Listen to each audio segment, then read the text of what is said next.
Hello everyone, this is Minko Nan and welcome you all to my YouTube channel Study Simplified.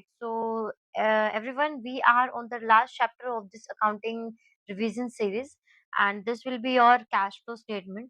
आज हम cash flow के base पे जितने भी questions हमारे PIQs में आए हुए थे उनको हम सॉल्व करते हैं। तो चलिए स्टार्ट करते हैं हमारे पहले गिवन क्वेश्चन से।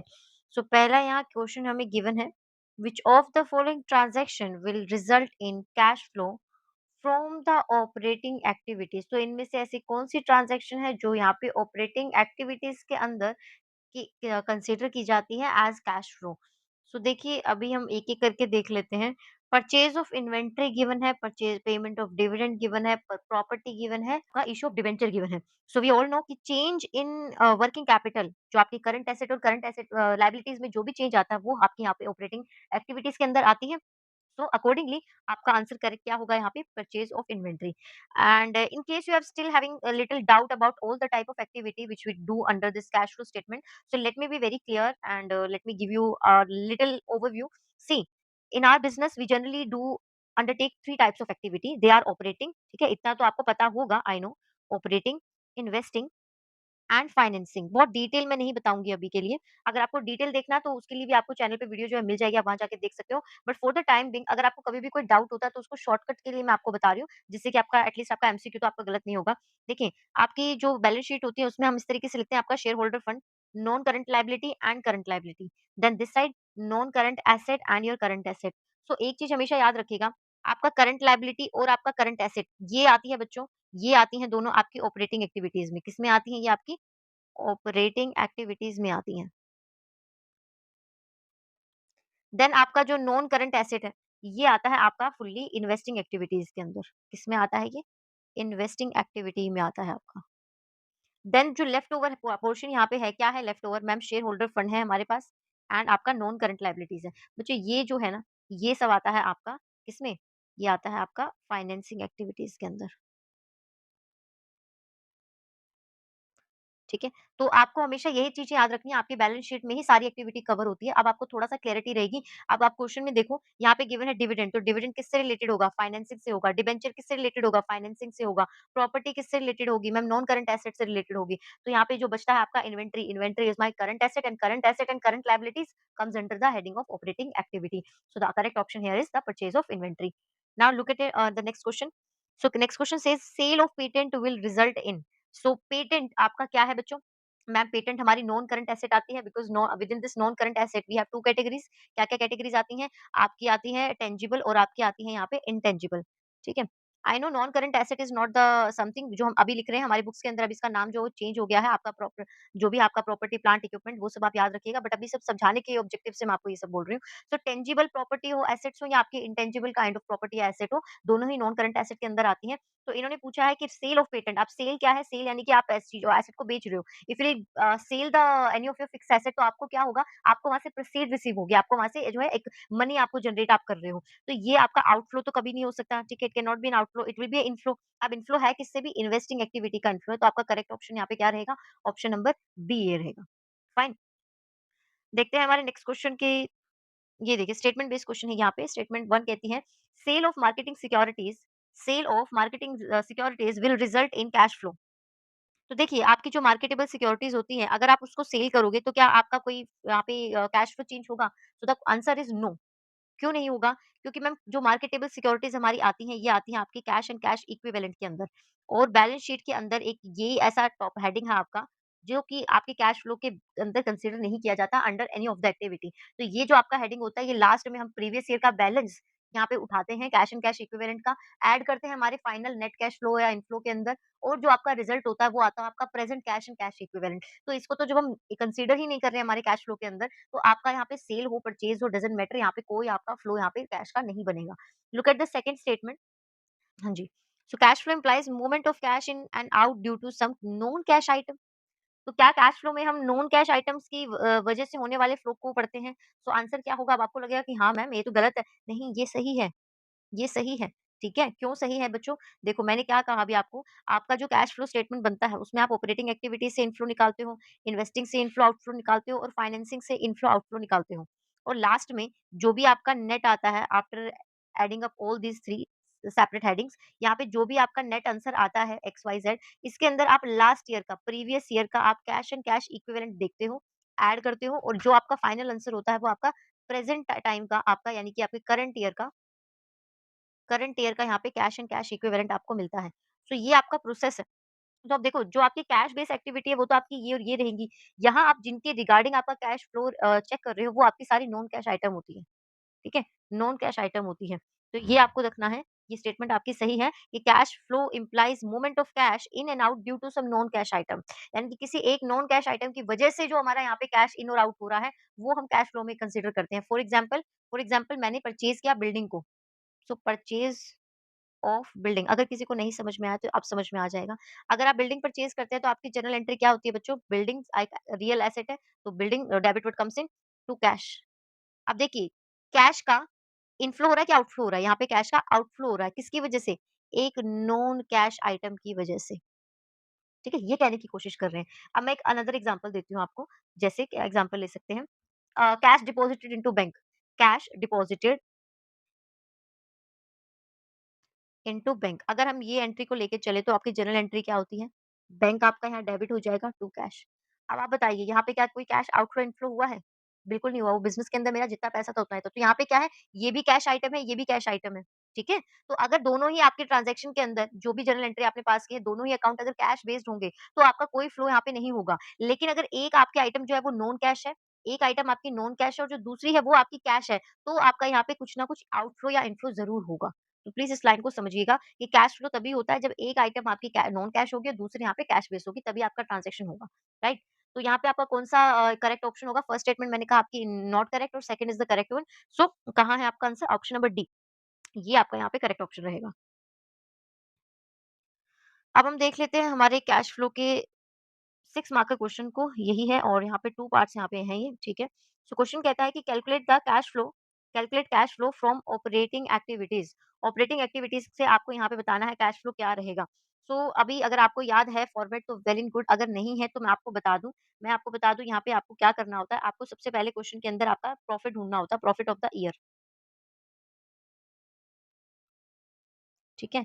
आप प्रॉफिट ऑफ द ईयर ढूँढोगे, उसके अंदर आपको कुछ एडजस्टमेंट करनी है। क्या एडजस्टमेंट करनी है? आपने देखना है कि पैसे को आपके बिज़नेस में और कहाँ-कहाँ रखा गया था। ये प्रॉफिट तो दिख रहा है, मान लो मेरे बिज़नेस में 1 लाख रुपए की कमाई हुई, ठीक है? लेकिन हमें भी पता है कि वो 1 लाख रुपए हमें टैक्स देना पड़ता है, तो हम कोशिश करते हैं कि उस पैसे को कहीं न कहीं डिसबर्स कर देते हैं। तो अब आपको वही ढूँढना है कि कितना पैसा आपने जो है अपने बिज़नेस में इधर-उधर किया हुआ है। तो कुछ पैसा आपने ट्रांसफर किया होगा आपके जनरल रिज़र्व्स में या कोई और एनी रिज़र्व में, ठीक है?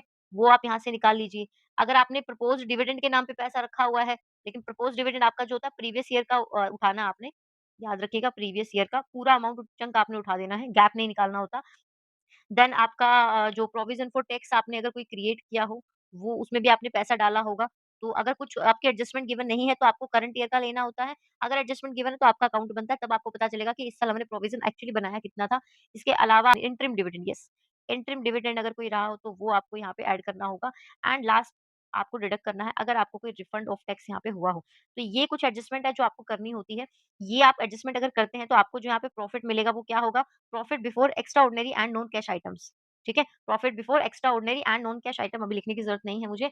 उसके बाद आपको उन नॉन कैश और एक्स्ट्रा ऑर्डिनरी आइटम्स की जो भी आपने एडजस्टमेंट करनी है, वो आपको अपने कैश फ्लो स्टेटमेंट के परफॉर्मा के अंदर फॉर्मेट के अंदर करनी होती है। तो ध्यान रखिएगा कि उसके बाद आपका प्रॉपर फॉर्मेट बनता है और फॉर्मेट में यहाँ पे चीज़ें आपको करनी पड़ती है। जैसे आप यहाँ पे लिख के आओगे profit before extra ordinary item and non cash item, अभी स्पेस की वजह से मैं थोड़ा जल्दी ही लिख रही हूँ। देन क्या-क्या एडजस्टमेंट आपको करनी होती है? आपको जितना कोई लॉस बाय फायर हुआ, ठीक है? चैरिटी तो क्या थेफ्ट हुआ, कुछ भी ऐसा हो, डेप्रिसिएशन हो गया, बैड डेट्स हो गए, जितना भी आपके नॉन कैश और एक्स्ट्रा ऑर्डिनरी चीज़ें हैं, वो सारी चीज़ें यहाँ पे आ जाती हैं। अमोर्टाइज़ेशन आपका हो गया, गुडविल अमोर्टाइज़ेशन हो गया या कोई और इंटेंजिबल एसेट आपकी राइट ऑफ हो रही है। देन आपका लॉस बाय थेफ्ट मैंने आपको बता दिया। इंटरेस्ट और डिविडेंड की कोई भी ट्रांज़ैक्शन है, पेड हो या रिसीव्ड हो, वो सब आपने यहाँ पे एडजस्टमेंट जो है करनी होती है। ठीक है? ओवरऑल आपको अपने सिलेबस के अंदर क्वेश्चन के अंदर यही सब आइटम मिलेंगी, ज़्यादा चीज़ें नहीं मिलती हैं एंड देन आपका जो ये एडजस्टमेंट के बाद यहाँ जो चीज़ें आएँगी बच्चे वो आपकी होंगी profit before working capital change. ठीक है? अब मैं आपको इससे ज़्यादा डिटेल में यहाँ नहीं बताऊँगी, अगर बताऊँगी तो वीडियो खासी लंबी हो जाएगी और अभी मेरा जो ऑब्जेक्टिव है वो है रिवीज़न देखना, तो इतना डिटेल बात करने की कोई सेंस नहीं बनती है। चलिए, तो अब क्वेश्चन देख लेते हैं। क्वेश्चन आपको कह रहा था कि cash flow from operating activity आपको करनी है, तो सबसे पहले हमें ढूँढना पड़ता है क्या? मैम प्रॉफिट ढूँढ लीजिए। तो प्रॉफिट इन्होंने बताया हुआ कि साल में मैंने 1,95,000 का यहाँ पे अर्निंग की थी। सो 1,95,000 तो आपने यहाँ पे प्रॉफिट उठा लिया बच्चों, प्रॉफिट ऑफ द ईयर। ये ठीक है। नाउ लेट अस सी कि क्या कुछ और हुआ है यहाँ पे। तो देखिए आपको बताया गया है, आपको पता है कि कुछ एडजस्टमेंट करनी है। एक एडजस्टमेंट तो साफ दिख रही है मुझे जनरल रिज़र्व की। तो जनरल रिज़र्व की एडजस्टमेंट आपको करनी पड़ेगी, एडिशन होगा ये। देन आपका गुडविल है, नॉन कैश आइटम डेप्रिसिएशन है, नॉन कैश आइटम, ये है एक्स्ट्राऑर्डिनरी आइटम। ये सारी चीज़ें आपकी प्लस होने वाली हैं, ठीक है? तो एक काम करते हैं इसको मैं ऐसे कर देती हूँ, यहाँ आप समझ जाइएगा कि सारी चीज़ें आपने यहाँ पे प्लस कर लेनी है। इसके बाद आपको जो प्रॉफिट यहाँ पे मिलेगा, क्या-क्या चीज़ें ऐड हो जाएगी 50,000, 30,000 एंड 10,000। सो 50 और 3 80 90 और 10 90 और 10 100 यानी कि 2,000 ठीक है? ये आपका 2 लाख ये हो गया और 2 लाख के बाद आपका 3,90,000 आई गेस। तो इसको चेक कर लेना आप लोग एक बार कैलकुलेशन मैंने सिर्फ ऐसे ही कर लिया बड़ी जल्दी-जल्दी। और ये आपका जो यहाँ पे 3,90,000 है, ये क्या है? ये आपका आया है profit before working capital change, ठीक है? ये ध्यान रखिएगा। इसके अंदर आपको वर्किंग कैपिटल चेंज बताना है। वर्किंग कैपिटल चेंज में आपको क्या लेना होता है? देखिए, आपको पहले भी समझाया था, अगर करंट एसेट जो है, आपकी करंट एसेट अगर घटती हैं या फिर आपकी करंट लायबिलिटी जो है, वो यहाँ पे बढ़ती है, तो ये पॉज़िटिव चीज़ होती है हमारे बिज़नेस के लिए एंड वाइस वर्सा। तो करंट एसेट और करंट लायबिलिटी अगर आपकी बढ़ रही हैं और करंट लायबिलिटी घट रही है, तो आपको यहाँ नेगेटिव करना होता है। सो अभी यहाँ पे जो क्वेश्चन के अंदर गिवन था, वो गिवन था कि ट्रेड रिसीवेबल इंक्रीज़ हुए हैं। तो trade receivables are the current asset, तो करंट एसेट का बढ़ना कहाँ आएगा? मैम नेगेटिव में आएगा ये। ये आपका मैम नेगेटिव में आएगा 2 लाख रुपीज़।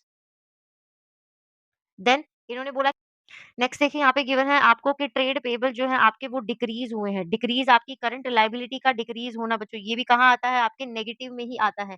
तो अगेन आपको यहाँ लिखना पड़ेगा 10,000। तो 10,000 और 2 लाख आपका दोनों नेगेटिव हो जाएँगे। ये नेट बैलेंस क्या आ जाएगा आपका? ये आ जाएगा आपका 1,80,000 ठीक है। और ये क्योंकि पॉज़िटिव अमाउंट हमारे पास आया है नेगेटिव के कंपैरिज़न में, तो ये आपका इनफ्लो हो जाएगा फ्रॉम ऑपरेटिंग एक्टिविटीज़। ठीक है? ये आपका आंसर रहेगा। तो बहुत ही ईज़ी गोइंग आंसर यहाँ पे गिवन था। देखते हैं हमारे नेक्स्ट क्वेश्चन को। सो नेक्स्ट क्वेश्चन में एक चीज़ आप बहुत क्लियरली देख सकते हो, क्या मैम? कि आपको अकाउंट बनाना पड़ेगा। हाँ जी, आपको बिना अकाउंट के ये क्वेश्चन आपका होगा नहीं। इससे पहले इसको साइड कर लेते हैं हमारी स्पेस बनाने के लिए। हुँ। सो अकाउंट आपके बनेंगे, आपका मशीनरी अकाउंट यहाँ पे बनाना पड़ेगा हम लोगों को। कि क्वेश्चन में क्या कुछ अमाउंट आपको गिवन है। सबसे पहले आपको जो बैलेंस गिवन है वो आप लिख ही दीजिए। सो आपको मशीनरी का बैलेंस गिवन है 24 लाख एंड 28 लाख। ये ध्यान रखिएगा, ज़रूरी नहीं है कि यहाँ पे आपको 23 और 24 हो, ये वाइस वर्सा भी हो सकता है। तो जब भी आप अपना बोर्ड के एग्ज़ाम दे रहे होंगे तो टाइम और ईयर को प्लीज़ ध्यान रखिएगा। ओके। सो यहाँ गिवन है आपको बैलेंस, ये मैं मान लेती हूँ हमारा मशीनरी अकाउंट है। ये आपका मशीनरी अकाउंट है और ये आपका प्रोविज़न फॉर डेप्रिसिएशन अकाउंट है। आई होप आप सबको पता है कि आपका प्रोविज़न प्रोविज़न फॉर डेप्रिसिएशन और आपका जो है ये एक्यूमुलेटेड डेप्रिसिएशन एक ही बात होती है भई। तो चलिए बैलेंस गिवन है आपको टू बैलेंस ब्रॉट डाउन कितना? 24 लाख गिवन है। देन इधर आपका by balance brought carried down कितना? 28 लाख गिवन है। फाइन। प्रोविज़न का भी लिखें तो प्रोविज़न एक लायबिलिटी है, तो इसका बैलेंस आपको क्रेडिट साइड पे मिलेगा, जो कि गिवन है 2 लाख रुपीज़ एंड 3 लाख ये हुँ, 2 लाख एंड 3 लाख। अब हम देख लेते हैं, सबसे पहले हमें ढूँढना पड़ेगा 2 चीज़ें हमें पता होनी चाहिए, क्या मैम? एक तो हमें पता चलना चाहिए कि इस साल हमने डेप्रिसिएशन कितना लगाया।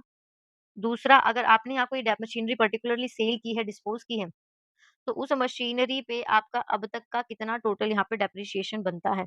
सो देखिए इन्होंने बोला है एक मशीनरी है जिसकी कॉस्ट है 8 लाख, जिस पे आज तक का डेप्रिसिएशन जो है टोटल वो 40,000 था। तो अगर ये बच्चों 40,000 है, एक साइड का अगर अमाउंट पता चल गया है, तो दूसरी साइड का भी आपको डेप्रिसिएशन पता चल गया। डेप्रिसिएशन ऑफ द ईयर कितना आ गया? Ma'am depreciation of the year आ गया हमारे पास 1,40,000।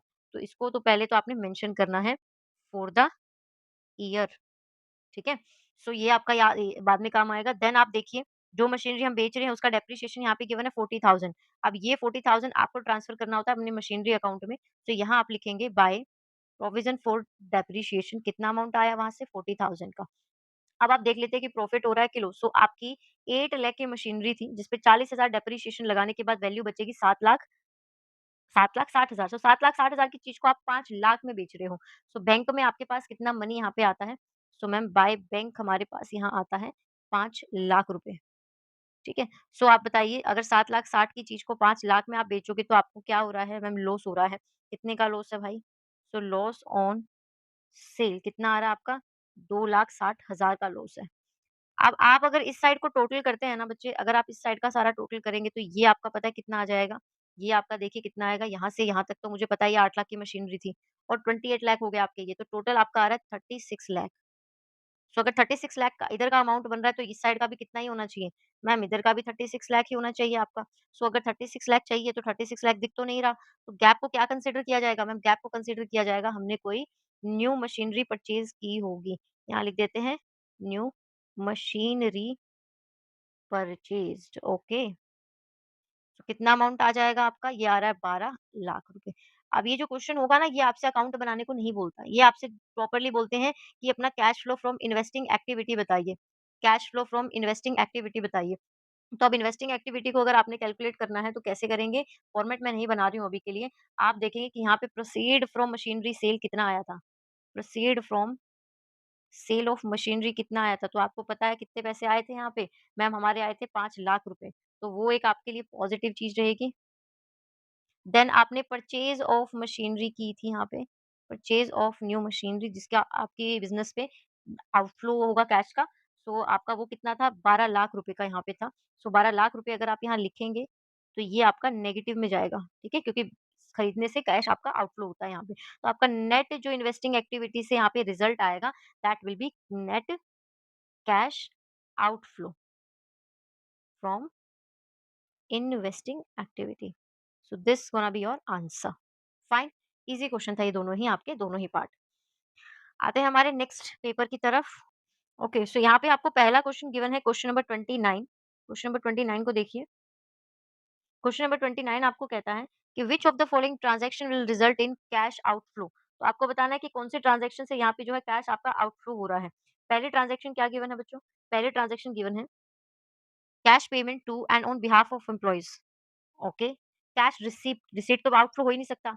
इश्यू ऑफ शेयर से भी पैसे आएँगे, डिविडेंड रिसीव होगा तब भी पैसे आएँगे। तो भैया आप जब पेमेंट करेंगे ना तब थोड़ी पैसे आएँगे। तो आपका यहाँ पे आउटफ्लो किसका ऑप्शन होगा यहाँ पे आंसर? आपका आंसर यहाँ A will be the correct option. Next बोला है कि in case of non financial enterprise या फिर कंपनी कह लीजिए पेमेंट ऑफ डिविडेंड क्या कंसीडर किया जाएगा? देखिए अगर आपका जो आपकी जो भी कंपनी, आपका जो भी बिज़नेस है वो फाइनेंस एक्टिविटी के अंदर इन्वॉल्व नहीं है। अगर फाइनेंस एक्टिविटी हो जाएगी आपका बिज़नेस तो ये तो आपका जो डिविडेंड या इंटरेस्ट का जो इनकम होती है या फिर पेमेंट होती है ये आपका ऑपरेटिंग बन जाता है। जैसे बैंक है फॉर एग्ज़ाम्पल, तो बैंक अगर इंटरेस्ट को पे करता है या रिसीव कर रहा है, कुछ भी कर रहा है, तो वो उनके लिए आप उनका ऑपरेटिंग है, उनका बिज़नेस ही है। लेकिन बाकी यहाँ पे आपके जितने भी नॉन फाइनेंस एंटरप्राइजेज़ हैं, उनके लिए ये उनकी फाइनेंसिंग एक्टिविटी ही कंसीडर की जाएगी। तो करेक्ट ऑप्शन क्या है आपका यहाँ पे? आपका करेक्ट ऑप्शन है यहाँ पे और बाकायदा इन्होंने पेमेंट बोला, तो पेमेंट तभी किया जाता है जब आपने किसी से यहाँ पे इक्विटी शेयर इश्यू करके पैसा लिया हो और अब आपको यहाँ पे डिविडेंड देना पड़ेगा। तो this will be your financing activity. Next एक स्टेटमेंट बेस्ड क्वेश्चन गिवन है। क्वेश्चन को देख लेते हैं यहाँ पे क्या है? देखिए बैलेंस आपको गिवन था statement of profit and loss का in the balance sheet of Samta limited जो कि डेफिसिट दिखा रहा था 2 लाख का। 2023 में, ओके 2023 में डेफिसिट है और 2024 में ये पैसे 3 लाख हो जाते हैं। तो क्या इसका मतलब ये हुआ कि साल में 5 लाख रुपए की प्रॉफिट आप पे अर्न की गई? हाँ भाई, यही होगा। क्योंकि पिछले साल का 2 लाख लॉस और इस साल की 3 लाख सरप्लस इनकम। आपको भी पता है कि प्रॉफिट ऑफ द ईयर कैसे निकाला जाता है? आपको निकालना होता है क्या current year minus previous year. तो यहाँ पे अगर दोनों करंट ईयर प्रीवियस ईयर को अगर आप वो करते हो माइनस करते हो तो माइनस माइनस प्लस हो जाएगा। उसके बेसिस पे भी आप देख लोगे। तो 3 लाख माइनस 2 लाख आपका क्या हो जाएगा? 5 लाख हो जाएगा। देन सेकंड देखिए, सेकंड सेज कि एक सेकंड यस हाँ जी, सेकंड सेज कि on 31st March 2023 goodwill account तो जीता लिमिटेड का शो कर रहा था बैलेंस 4 लाख और 2024 में यहाँ पे है 5 लाख तो आपकी गुडविल तो इंक्रीज़ हुई है। So 1 lakh will be considered as goodwill acquired जी हाँ, दोनों ही स्टेटमेंट फिर यहाँ पे क्या हो जाती हैं, ट्रू हो जाती हैं। तो आपका ऑप्शन यहाँ पे करेक्ट ऑप्शन क्या रहेगा? आपका option number A is the correct option here.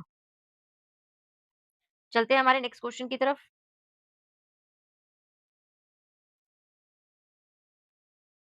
Next question आपको कहाँ गिवन है? हुँ। सो आपको निकालनी है cash flow from operating activity. Okay फिर सिर्फ ऑपरेटिंग से निकालना है? वाओ! 6 मार्क का क्वेश्चन है, सिर्फ ऑपरेटिंग एक्टिविटी पूछी गई है। तो चलिए स्टार्ट कर लेते हैं हमारे क्वेश्चन को। Again I am not be following the format properly क्योंकि मेरा यहाँ पे ऑब्जेक्टिव आपको एक्सप्लेन करना है, तो अब मैं पूरा फॉर्मेट यहाँ पे आपके लिए नहीं बना रही हूँ। सबसे पहले ढूँढते हैं हम क्वेश्चन में हमारे प्रॉफिट को, तो प्रॉफिट आपका रिजर्व एंड कै सरप्लस के अंदर आता है, तो रिजर्व एंड सरप्लस ढूँढिए। ये रहा आपका रिजर्व एंड सरप्लस, तो इसमें प्रॉफिट आपका लास्ट ईयर था 12 लाख और इस साल है 5 लाख, तो भैया ये तो लॉस में जा रहे हैं। तो सबसे पहले आप लिख दीजिए कि हमारा प्रॉफिट यहाँ पे लॉस है 7 लाख रुपीज़ का, ये हुआ। अब आपको करनी होती है एडजस्टमेंट, एडजस्टमेंट आपको करनी होती है, रिजर्व्स वगैरह तो यहाँ पे है नहीं, रिजर्व वगैरह तो है नहीं, तो बाकी आपको नॉन कैश आइटम वगैरह, नॉन ऑपरेटिंग एक्टिविटी आइटम्स देखनी पड़ेंगी। क्या-क्या नॉन ऑपरेटिंग आइटम्स हैं हमारे पास? जैसे डेप्रिसिएशन देखिए, डेप्रिसिएशन का आपको अकाउंट बनाना पड़ेगा फिर। तो डेप्रिसिएशन के लिए मैं एक काम करती हूँ, मैं विदाउट अकाउंट अगर हो सकता है तो सॉल्व कर लेते हैं। कैसे सॉल्व किया जाता है? चलिए अकाउंट ही बना लेते हैं, अदरवाइज़ आप लोग को समझना मुश्किल हो जाएगा। एक काम करते हैं, ऊपर वाला नहीं, यहीं बनाना पड़ेगा। ठीक है, इसको बाद में कर लेते हैं, इसको बाद में करते हैं, पहले हम अकाउंट ही बनाते हैं मश तो देखिए आपको लास्ट ईयर एक्यूमुलेटेड डेप्रिसिएशन में अमाउंट गिवन है आपके 3 लाख 5 लाख, तो लास्ट ईयर का अमाउंट है 3 लाख और इस साल का गिवन है 5 लाख, और इसमें से जो मशीनरी आप बेच रहे हो, जो मशीनरी आपने बेची है उसका डेप्रिसिएशन गिवन है 3 लाख, 3 लाख। तो बताइए इस साल आपने कितना डेप्रिसिएशन लगाया होगा? मैम 5 लाख रुपए निकाला होगा, ठीक है? तो ये आ गया आपका डेप्रिसिएशन ऑफ द ईयर। एक तो हमें ये चाहिए होगा, एक तो हमें ये चाहिए होगा। उसके बाद हमें पता करना है कि लॉस हुआ या गेन हुआ, वो भी देखना पड़ता है। तो देखिए आपकी 4 लाख की एसेट है यहाँ पे, 4 लाख की आपकी यहाँ पे एसेट गिवन है और उस पे डेप्रिसिएशन था 3 लाख, तो वैल्यू बचती है 1 लाख। अब 1 लाख की एसेट को आपने 70,000 की लॉस पे बेचा, तो इसका मतलब आपने कितने में बेचा होगा यहाँ पे? 30,000 में बेचा होगा। एनीवेज़ हमें 30,000 का कुछ लेना-देना नहीं है, हमें लॉस का मतलब है। तो लॉस यहाँ पे आया है 70,000, ये हमें यूज़ करना होता है। ठीक है? तो ये आपका हो गया। साथ ही साथ देख लेते हैं कि क्या कोई गुडविल यहाँ पे कोई इंटेंजिबल एसेट आपकी राइट ऑफ तो नहीं हुई है, अमोर्टाइज़ेशन तो नहीं हुआ। तो यहाँ देखिए लास्ट ईयर आपकी गुडविल है 5 लाख, इस साल हो गई 3 लाख। तो यहाँ पे 2 लाख का अमोर्टाइज़ेशन भी है गिवन है। और कुछ अगर है तो यहाँ पे इंटरेस्ट दिख रहा है मुझे 10% का। तो 10% इंटरेस्ट आप किस पे लगाएँगे? अज़्यूम कर लेते हैं कि हम पिछले साल वालों पे ही डिबेंचर पे इंटरेस्ट देंगे। अभी वाले जो 2 लाख रुपए एक्स्ट्रा आपको दिख रहे हैं वो आज ही खरीदे होंगे। ये अज़्यूम कर लेंगे और तो क्वेश्चन में कुछ नहीं दिखाई दे रहा। चलिए अब हम अपना आंसर स्टार्ट कर सकते हैं। सबसे पहले हमें लिखना होता है प्रॉफिट ऑफ द ईयर, तो प्रॉफिट तो यहाँ पे नेगेटिव आया हुआ था कितना? 7 लाख रुपीज़ नेगेटिव। इसमें ऐड होता है loss on sale of machinery कितना? 30,000। Then depreciation of the year कितना निकाला था? 5 लाख। देन आपका गुडविल अमोर्टाइज़ेशन, कितनी गुडविल राइट ऑफ हो रही है? 5 लाख लास्ट ईयर थी, इस साल 3 लाख, तो यानी कि सिर्फ 2 लाख अमोर्टाइज़ेशन हुआ है। देन इसके अलावा आपको निकालना था, यहाँ पे लिखा हुआ था इंटरेस्ट 10%, तो ये आपका बनेगा 1,80,000। बच्चे इन सबको आप टोटल करिए। अच्छा लॉस ऑन सेल तो मुझे डायरेक्टली गिवन था, 30,000 थोड़ी लेना था। Loss on cell directly given है बच्चों 70,000, ठीक है? अब आप इसको टोटल कर लीजिए, टोटल आपका आ रहा है 5, 6, 7, 8 और 1 9, 9,50,000। So before working capital change आपका ऑपरेटिंग कितना आता है? Before working capital change operating profit कितना आ रहा है आपका? ये आ जा रहा है आपका 2,50,000। अब हमें सिंपली देखना होता है क्वेश्चन के अंदर, क्या देखना होता है कि करंट एसेट अगर कम हो रही है या करंट लायबिलिटी बढ़ रही है तो ऐड कर देना है एंड वाइस वर्सा। सो देखते हैं हमारी करंट एसेट्स को। करंट एसेट आपकी गिवन है यहाँ और यहाँ, ये आपका है करंट लायबिलिटी का हेडिंग और ये है करंट एसेट का। इसमें से ध्यान रखिएगा कि कैश एंड कैश इक्विवेलेंट इसका पार्ट नहीं होती, तो इसको आपने भूल जाना है। बाकी सब देखना है। तो देखते हैं लाइन वाइज। यहाँ सबसे पहले देखिए, सबसे पहले आपको गिवन है शॉर्ट टर्म बोरोइंग। तो शॉर्ट टर्म बोरोइंग मैं बता दूं, शॉर्ट टर्म बोरोइंग कभी भी आपकी ये चीज भी आप ध्यान रखिए कि शॉर्ट टर्म बोरोइंग कभी भी करंट लायबिलिटी का पार्ट नहीं बनती। भले ही आपने 1 महीने के लिए लोन लिया हो, बच्चे फाइनेंसिंग में ही कंसीडर किया जाएगा, प्लीज़ इस बात को याद रखिए, ठीक है? अब आप आ जाइए बाकी चीज़ों पे, सबसे पहले ट्रेड पेएबल, तो ट्रेड पेएबल देखिए लास्ट ईयर 350 और इस साल है 5 लाख, तो आपका ये क्या हो रहा है मैम? इंक्रीमेंट हो रहा है। इंक्रीमेंट यानी कि कितना इंक्रीमेंट है मैम? पॉजिटिव आना चाहिए आपका 2,50,000। 2,50,000 अरे! 2,50,000 कैसे? 1,50,000 ना? 1,50,000 का इंक्रीमेंट है, तो ये आपका प्लस होगा, ठीक है? देन इधर देखिए करंट एसेट में करंट इन्वेस्टमेंट गिवन है। सो बच्चे करंट इन्वेस्टमेंट जो आती हैं आपकी, करंट इन्वेस्टमेंट जो होती है वो भी आपका इसकी पार्ट में नहीं आएँगी। ठीक है? इसको ध्यान रखिएगा। तो बाकी आपके पास बचती है आपकी इन्वेंटरी। जैसे आपका मैंने बताया ना शॉर्ट टर्म बोरोइंग नहीं आती। लाइकवाइज़ आपकी करंट इन्वेस्टमेंट भी नहीं आती। क्यों नहीं आती? उसका यहाँ पे डिटेल भी अगर आप देखना चाहो तो करंट इन्वेस्टमेंट में आपकी मार्केटेबल सिक्योरिटीज़ आती हैं ज़्यादातर, जो कि मार्केट में बिक जाती है। तो कहीं न कहीं आप उसको जो मानते हो कि ये आपका कैश एंड कैश इक्विवेलेंट के बराबर ही लगभग आपका हो गया, तो ये ध्यान रखिएगा करंट इन्वेस्टमेंट नहीं आएँगी। तो अब आपके पास क्या है? इन्वेंटरीज़। इन्वेंटरीज़ देखिए, इन्वेंटरीज़ कम हुई हैं। पिछले साल 10 लाख थी, इस साल 8 लाख है, तो यानी कि पॉज़िटिव ही है मेरे लिए। पैसे आए होंगे कितने? 2 लाख रुपए यहाँ पे पॉजिटिव है। एंड लास्ट आपका trade receivable last year 2 lakh, इस साल 10 लाख, तो यहाँ पे इंक्रीमेंट है जो कि अच्छा नहीं है क्योंकि एसेट आपने खरीदी होगी। तो ये आपका नेगेटिव रहेगा 8 लाख रुपए। अब मुझे पता है पॉजिटिव है 1.5 लाख और 2 लाख, यानी कि टोटल हो गए कितने? 3.5 लाख। तो 3.5 लाख रुपए मेरे पॉजिटिव साइड पे जा रहे हैं और 8 लाख रुपए आपके जो है वो नेगेटिव साइड जा रहे हैं। इनको अगर आप सोल्व करोगे, ये दोनों होते हैं 6 लाख, 6 लाख में से 8 लाख गए, तो आपका आंसर आता है 2 लाख रुपीज़ नेगेटिव। अब इस क्वेश्चन में कहीं टैक्स पेड तो था नहीं, तो लेकिन फॉर्मेट आप जब बनाओगे एग्ज़ाम में, तो फॉर्मेट बना लेना प्लीज़। बताना कि कोई टैक्स यहाँ नहीं गिवन है, तब जाके आप आंसर लिखना कि 2 लाख रुपए जो है मेरा ये net cash used in operating activity होगा। ठीक है? सो मिलते हैं आपसे नेक्स्ट वीडियो में विद नेक्स्ट पेपर। तो अब तक के लिए thank you and have a nice day.